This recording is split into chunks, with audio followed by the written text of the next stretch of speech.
It's sort of funny that now I make my fortune with my voice. When I was plotting my plan for world domination, voiceover wasn't a part of it. I didn't think that something that I had been teased for so relentlessly could be considered an asset. Capitalize. Take the chance to gain advantage from.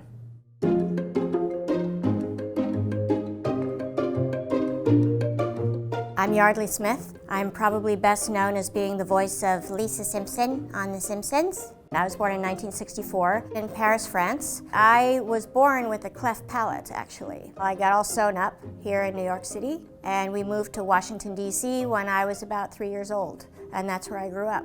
Kids made so much fun of my voice. I cried a lot as a kid. I think I was a really fretful kid. I worried a lot. I took things hard. I took things personally. I knew I wanted to be an actress really for as long as I can remember. And there was a woman in my neighborhood who had 8 children. And every summer she used to turn her one-car garage into a tiny little theater. And I mean tiny. I remember the wee little curtain was closed and my knees were knocking. I was so nervous, and when the curtain was pulled back and the light shone on me, my knees stopped knocking. And I thought, oh, this is good.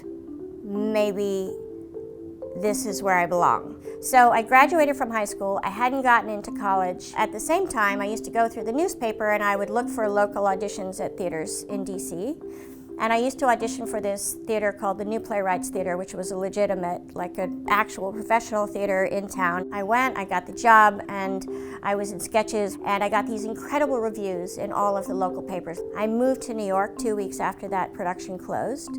I was in New York for 6 weeks when I auditioned for Mike Nichols, who was directing The Real Thing on Broadway. What I didn't know was I was actually reading for Cynthia Nixon's understudy. 3 months into that run, Mike Nichols pulled Cynthia out of that production to put her in his new production, and I got to take over her role. That was a huge break for me.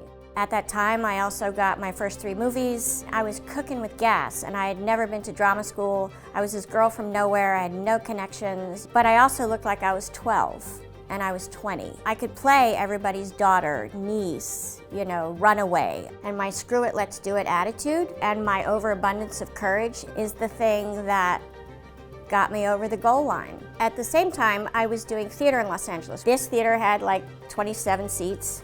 And I think 17 people saw this play. But one of those people, a year later, would cast The Simpsons on the Tracy Ullman Show. She said, I know who should play Lisa Simpson.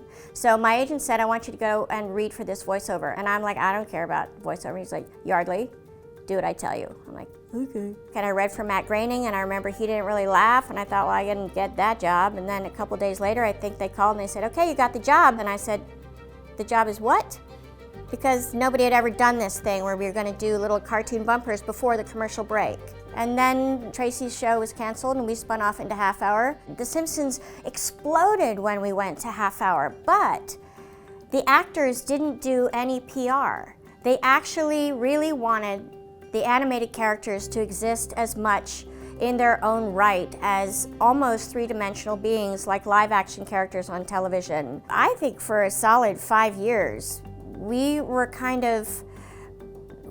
of lived under a bushel. They really didn't want people to know that Bart was voiced by a woman. And it really wasn't until we had to band together, I believe it was season 9, and that was the first highly publicized contract negotiation, fought for a big salary bump. And I think at the time, what the studio didn't count on is that the fans were deeply attached to the look, the feel, the sound, the tone, all of the elements that make up The Simpsons then and today. And to change any one of those elements is a really risky proposition. It was a really hard fight, it was vicious, and it was, we were not proud that it was public, but ultimately we won. Somebody actually asked me in an interview, like, it took you a really long time to appreciate Lisa Simpson. And I was embarrassed that that characterization was out there somewhere in the world. I'd hung my hopes and my dreams on an on-camera career and sort of on Broadway, and voiceover was kind of slumming it. And I no longer feel that way, but it took me a long time to come around to that. And I do feel like success is a matter of perception, and so is failure. Thank goodness now I have nothing but a deep and genuine, and it will make me emotional, but a really abiding love and respect for Lisa Simpson, as well as the opportunity and the opening of my heart that The Simpsons has given me over all of these years. It's softened me. Have a dream, but don't attach to the outcome.